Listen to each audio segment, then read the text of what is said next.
ಗ್ರಾಮೀಣ ಪ್ರದೇಶಗಳನ್ನು ಗ್ರಾಮ ಪಂಚಾಯತನ್ನು ಮಾಡಬೇಕಂತೇಳಿ 1 ವರ್ಷದಿಂದ ಹೋರಾಟವನ್ನು ಮಾಡ್ತಾ ಇದ್ದೇವೆ. ನಾಳೆಗೆ 7ನೇ ತಾರೀಕಿಗೆ ನಮ್ಮ ಹೋರಾಟಕ್ಕೆ 1 ವರ್ಷ ಆಗ್ತಾಯಿದ್ದೇವೆ. ಆ ನಿಟ್ಟಿನಲ್ಲಿ ಈಗಾಗಲೇ ನಾವು ಬೇರೆ ಬೇರೆ ರೀತಿಯಾದಂಥ ಹೋರಾಟಗಳನ್ನು ಮಾಡಿದ್ದೇವೆ. ಜಿಲ್ಲಾಡಳಿತದಿಂದ ಸರ್ಕಾರಕ್ಕೆ ವರದಿಯನ್ನು ಕೊಟ್ಟಿದ್ದೇವೆ.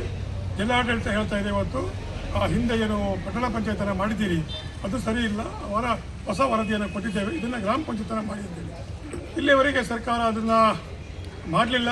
ನಾವು ಸಹ ಕಾನೂನಾತ್ಮಕವಾಗಿರ್ತಕ್ಕಂಥ ಬೇರೆ ಬೇರೆ ಸಮಸ್ಯೆಗಳು ಇರುವುದರಿಂದ ನಾವು ಸಹ ಅದನ್ನು ವೆಯ್ಟ್ ಮಾಡ್ತಾ ಇದ್ದೇವೆ. ಅದು ಕಾನೂನಾತ್ಮಕವಾಗಿ ಹೋರಾಟಗಳನ್ನು ಮಾಡ್ಕೊಂಡು ಬಂದಿದ್ದೇವೆ.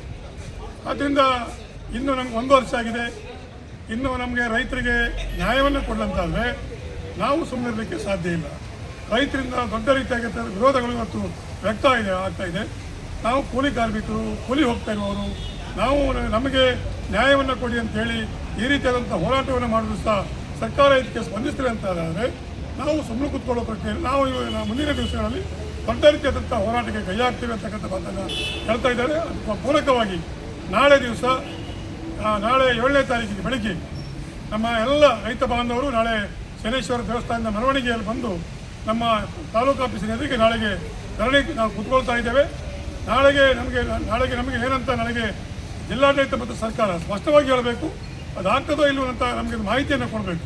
ಯಾಕೆ ಕೇಳಿದ್ರೆ 1 ವರ್ಷದಿಂದ ನಮ್ಮನ್ನು ಬೀದಿ ಮೇಲೆ ಕೂರಿಸಿ ನಮ್ಮನ್ನು ಈ ರೀತಿಯಾದಂಥ ರೈತರಿಗೆ ಅನ್ಯಾಯ ಮಾಡುವಂಥ ಕೆಲಸವನ್ನು ನಾವು ಮಾಡಬಾರ್ದು. ಆದ್ದರಿಂದ ನಾಳೆ ದಿವಸ ಮಾಡ್ತಕ್ಕಂಥ ಈ ಹೋರಾಟಕ್ಕೆ ಪಕ್ಷಾತೀತವಾಗಿರ್ತಕ್ಕಂಥ ಈ ಹೋರಾಟ, ಯಾಕೆ ಕೇಳಿದ್ರೆ ನಾಳೆ ಎಲ್ಲರೂ ಈ ಒಂದು ಹೋರಾಟಕ್ಕೆ ಕೈ ಜೋಡಿಸಬೇಕು. ಏನು ಗ್ರಾಮೀಣ ಪ್ರದೇಶದ ಜನರಿಗೆ ಇವತ್ತು ತೊಂದರೆ ಆಗಿದೆ ಅದನ್ನು ಒಂದು ಸರಿಯಾಗುವ ರೀತಿಯಲ್ಲಿ ನಮ್ಮೆಲ್ಲ ಜನನಾಯಕರು, ರಾಜಕೀಯ ಎಲ್ಲ ಮುಖಂಡರುಗಳು, ಎಲ್ಲ ಸಂಘ ಸಂಸ್ಥೆಗಳು ನಮಗೆ ಸಹಕಾರವನ್ನು ಕೊಡಬೇಕು ಅಂತಕ್ಕಂಥ ವಿನಂತಿಯನ್ನು ಮಾಡ್ತಾ ಇದ್ದೇನೆ. ಸರ್, ನಾಳೆ ಕಾರ್ಯಕ್ರಮ ಎಷ್ಟು ಹೊತ್ತಿಗೆ? ನಾಳೆ ಬೆಳಿಗ್ಗೆ 10 ಗಂಟೆಗೆ ಕಾರ್ಯಕ್ರಮ ಶುರುವಾಗ್ತದೆ. ನಾಳೆಗೆ ಸಾವಿರಾರು ಜನ ಮಾನ್ಯರು, ಮಹಿಳೆಯರು, ಮಕ್ಕಳು ತಮ್ಮೆಲ್ಲರ, ಯಾಕಂದರೆ ಗ್ರಾಮೀಣ ಪ್ರದೇಶದ ಜನರು ಅವರಿಗೆ ಸುಸ್ತಾಗಿದೆ, ಸಾಕಾಗಿದೆ, ಏನಾದರೂ ಮಾಡುವ ನ್ಯಾಯವನ್ನು ತಗೊಳ್ಬೇಕಂತೇಳಿ ನಾಳಿನ ದಿವಸ ದೊಡ್ಡ ರೀತಿಯಾದಂಥ ಹೋರಾಟಕ್ಕೆ ಯಾಕೆ. ಸರ್, ನಾಳೆ ಕಾರ್ಯಕ್ರಮದಲ್ಲಿ ಎಷ್ಟು ಜನ ಭಾಗವಹಿಸ್ಬೋದು? ನಾಳೆಗೆ ಸಾವಿರಾರು ಜನ ಭಾಗವಹಿಸ್ತಾರೆ. ನಾಳೆಗೆ